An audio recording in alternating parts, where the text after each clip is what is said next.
શું નામ તમારું? ઈશ્વરભાઈ ધુડાભાઈ મકવાણા. કયું ગામ તમારું? ગામ ઇંગોરાળા, તાલુકો? તાલુકો ઉમરાળા, જિલ્લો? ભાવનગર જિલ્લો. જાતે કેવા તમે? હું અનુસૂચિત જાતિમાંથી આવું છું. શેનો કેસ થયો છે તમારી ઉપર?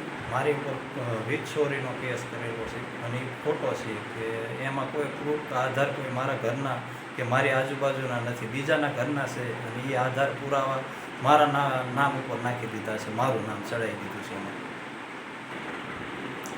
જે PGVCL દ્વારા જે ફોટા રજૂ કરેલ છે એ મારા ઘરના નથી, બીજાના ઘરના છે. જે મીટરમાં જે મીટરનું બોક્સ છે એમાં નામ પણ બીજાના નામનું જ છે.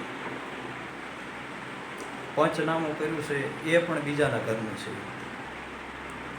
મારી ઉપર 18,000નો ચોરીનો દંડ નાખેલ છે.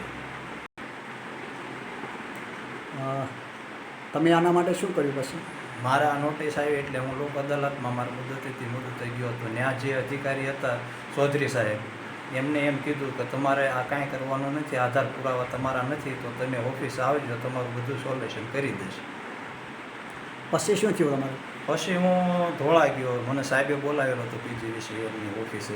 પછી એ સાહેબને મેં મારા ઘરના પ્રૂફ બધા ફોટા અને આપણા ચેકિંગ ચાર્જશીટ કઢાવી એના ફોટા સાહેબને બતાવ્યા અને સાહેબને કીધું જોવો તો સાહેબ આમાં મારું કાંઈ છે અને તે છતાંય તમારા કોઈ અધિકારી હોય તો તમે તપાસ ઉપર મોકલો.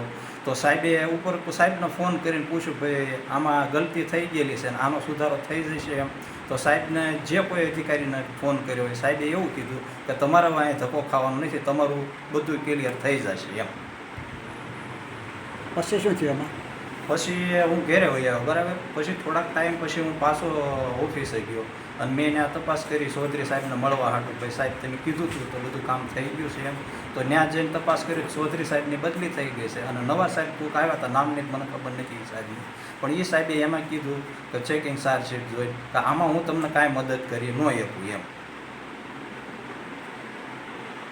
તમારી શું માગણી શું છે આમાં? માગણીમાં તો એવું છે કે જે મારી પર ખોટો કેસ થયો છે, બરાબર, એ પાછો ખેંચાઈ જવો જોઈએ અને જે કાંઈ અધિકારીએ આ ખોટું કર્યું છે એની માથે કાનૂની કાર્યવાહી થવી જોઈએ કે જેથી કરીને બીજા કોઈ માથે આવું ન થાય.